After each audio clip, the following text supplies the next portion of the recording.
Nakakatakot mag-invest. Baka mawala ang pera ko. Ito ba ang iyong dahilan? Kaya hanggang ngayon, hindi mo pa rin nasimulan. Kamusta mga kaibigan at welcome sa ating channel na kung saan palaguin natin ang pisong pinaghirapan.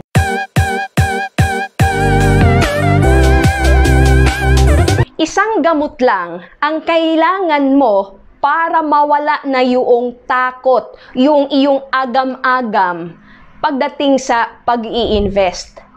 Financial education. At sa panahon ngayon, marami ng paraan para makakuha ka ng tamang kaalaman. Marami ng paraan para matuto kung paano mo talaga masimulan ang tamang pag-iipon at pag-i-invest. Kaya kung ikaw ay baby pa lang or first time na mag-invest, ito ang tatlong simpleng investment na maaaring simulan ng isang ordinaryong Pinoy. Ano-ano at paano? Yan ang pag-uusapan natin sa video na ito.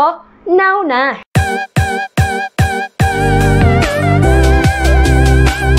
Dahil nga first time mo mag-invest, of course, you need to know the basic things. Katulad na lamang po ng kaalaman. Yes, kapag ikaw ay bago sa larangan ng pag-invest, you have to make sure ang unang investment na gagawin mo ay knowledge. Investment in yourself. Investment in information. Kailangan talaga na maintindihan mo yung papasukin mong investment kahit ba sinasabi nating mga simpleng investment ito. At kailangan mo ring malaman na wala pong instant earnings sa mga legit na mga investments.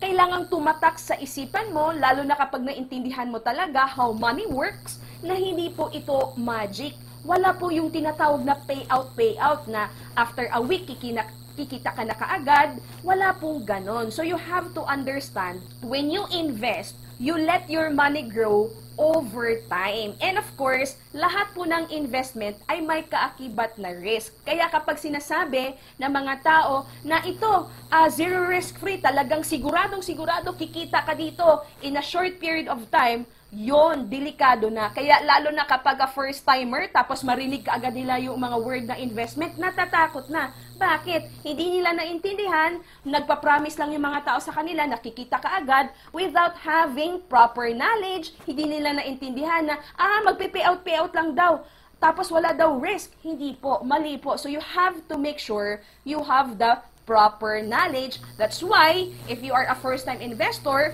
maaari ka, di ba, lesser, okay? Lesser na risk, yung mga tinatawag nating managed fund investment. Katulad po yan ng mutual fund. Yes, ang mutual fund, kumbaga ito yung pinaka-basic na paraan para ang isang Pinoy ay magkaroon ng shares or magiging kasosyo, magiging ka-shareholder ng mga malalaking negosyo or ng mga malalaking kumpanya dito sa Pilipinas. Kung ikaw ba, tinatangkilik mo yung mga produkto ng bawat kumpanya na ito, then pwede kang maging kasosyo nila, ibig sabihin pwede kang kumita. Now, in a mutual fund investment, ito po ay managed fund because pooled fund po ito na kung saan yung pera mo ay minamanage po nung tinatawag na fund manager. Of course, this is legit because talaga pong na-audited yan and of course, registered sa SEC. And at the same time, alam nyo po ba, FYI, pati na rin naman yung government agency katulad ng Social Security System ay nag-invest na rin sa mutual fund. Now, nakikibakas ka when we talk about mutual fund investment, nakikibakas ka sa mutual fund company para yung fund manager, yung ibinakas pong pera ay naka-invest na doon sa mga kumpanya na pinili ng fund manager na sa tingin niya ay maganda ang magiging earnings ng investment portfolio na ginagawa niya. Of course, ang magiging returns or ang magiging kita mo dyan, hindi po ito mabilisan, di ba? So, ang kailangan mong tandaan dito, pinapadami mo ang shares na iyong na-own dito sa mutual fund investment. At ang pinaka-minimum para makapag-umpisa ang bawat Pinoy sa mutual fund investment ay 1,000 pesos. At may mga mutual fund companies na yung additional na investment ay 500 pesos. Ngayon, pagka nag-mutual fund investment ka, you have to make sure na hindi ka lang isang beses nag-i-invest, di ba? So, Dito sa Pilipinas, marami na pong mga mutual fund companies na maaari mong pagpilian. Meron na po dyan na Soldivo Strategic Growth Fund. Ayan po, ito yung tinatawag natin na top 10 holdings na kung saan kapag nag-open ka ng Soldivo Strategic Growth Fund na mutual fund, meron ka ng automatic na mga shares sa mga company na ito dahil ito yung pinili ng fund manager ng Soldivo. Maaari din naman Phil Equity, di ba? So ito yung mga company niya. And of course, meron din sa Atram, meron din sa Sun Life, at meron din naman sa First Asset Metro Investment or FAMI. Now, syempre kapag ka nais mong mag-open ng account sa mga mutual fund companies na ito, you can go directly to their offices, di ba? Syempre maghanap ka talaga ng investment solicitor dyan. Ngayon, katulad ko, di ba, I decided to open an account sa mga mutual fund companies na yan through this company called International Marketing Group or IMG kasi may kapartner ang IMG, Ramver Financials, na nagbebenta ng mga top-performing mutual fund companies dito sa Pilipinas, di ba? So, dahil kapartner ng IMG ang Ramver po yung nagbebenta ng mutual funds, so, being an IMG member, meron pong tinatawag na benefit. Kasi kapag nag-invest po tayo, di ba, sinabi ko nga sa inyo kanina na may risk and at the same time, may mga fees. So, pagka IMG member, of course, may bayad yung enrollment, pero yung fee, yung sales load sa mga mutual fund companies, sa mga mutual fund investment, zero load fee yun. Kumbaga, discounted po yun. At ang pangalawa, na maaaring mag-invest ang isang first-time investor ay yung tinatawag naman nating Unit Investment Trust Fund. Again, this is also a managed investment fund. So, ibig sabihin, kapag ka invest ka naman sa UITF, maaari ka talagang mag-earn din dahil ito naman ay naka-invest din sa mga malalaking company and even doon sa mga other financial instruments. So, ka pwedeng mag-open ng UITF? You can go to the bank and maaari kang magtanong sa mga bangko, 'di ba? Sa mga tao sa loob ng bank, of course, 'di ba, the bank manager, kung sino man yung tamang tao na sa loob ng bangko, maaari kang magtanong, pwede po ba ako mag-open ng Unit Investment Trust Fund, di ba? So, of course, di ba, yung mga top 5 na mga commercial banks dito sa Pilipinas, for sure, meron talaga silang ino-offer na UITF investment. Ako naman, personally, nag-open ako ng UITF investment ko through Atram Trust Corporation gamit yung Seedbox platform nila. So, I have an account sa Atram Global Technology Feather Fund. So, ito po yung top 10 holdings nila na kung mapapansin natin ay naka-invest, di ba, doon sa mga global companies katulad ng Microsoft, Apple, Samsung. So, maraming mga company, global nga di ba, Global Technology Fund. So, this is a UITF account through Atram. And of course, I have also an account sa Atram Global Consumer Trends Feather Fund. So, ito naman yung mga top 10 holdings nila. Meron sa Amazon, di ba? Sa Farfetch, sa Alibaba, sa Sony.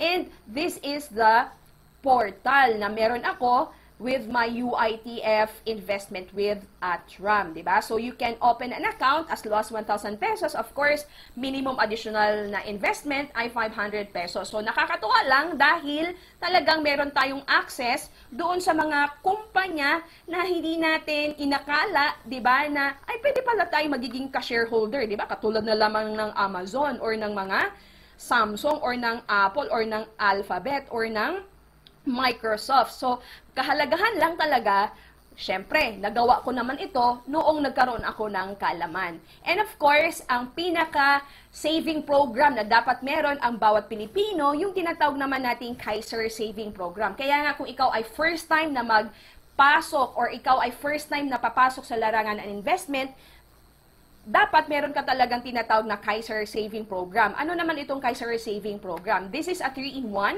na saving program na kung saan sa account mo, meron ka ng life insurance na ibig sabihin, pag may nangyaring masama sa'yo, may makukuha ang family mo. 'Di ba? Instant money yon for them. And of course, meron ka na ring savings on investment, meron ka na ring healthcare. Actually, this Kaiser Saving Program, this is a health saving plan na kung saan mas mamamaximize mo ito in the long term, di ba? Now, syempre, this is a legit saving program dahil yung pera na iipunin mo with the Kaiser Saving Program ay 51% po ng pera mo ay napupunta sa trust fund na minamanage ng dalawang reputable international banks katulad ng ING Bank based sa Netherlands and of course ng Deutsche Bank na based in Europe. And of course, the 49% naka-invest naman po yan sa diversified portfolio katulad ng mutual funds and other instruments. So ang Kaiser 3-in-1 investment or ang Kaiser Saving Plan, this is a managed fund also.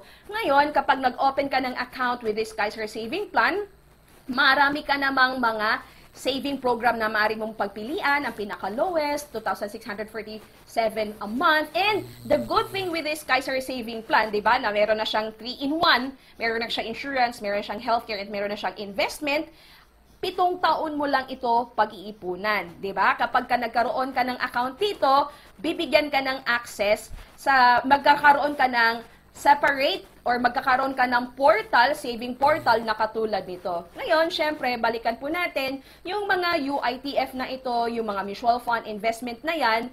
Kumbaga, hanggang kailan ka lang ba mag-i-invest? Ang sagot is up to you.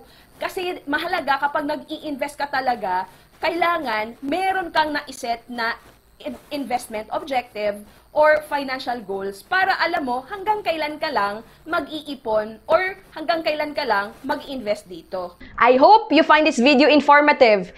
If you do, kindly share this video to your families and friends para sila din ma-aware sa 3 simpleng investment na maaaring simulan kahit na bago pa lang sa pag-i-invest. At kung nais mo pang matuto ng proper way of investing or ng financial education, maaari kitang turuan o maten ka lang sa ating free live webinar every day, 8:30 p.m. Philippine time po yan. Mag-message ka lang sa ating Facebook Messenger para mabigyan kita ng detalye. Or maaari mo kaagad na mapanood, mapag-aralan at maintindihan ang buong recorded webinar na ang link ay nasa description box below. And of course, don't forget to grab a free copy of this book at my website at www.gesaal.net.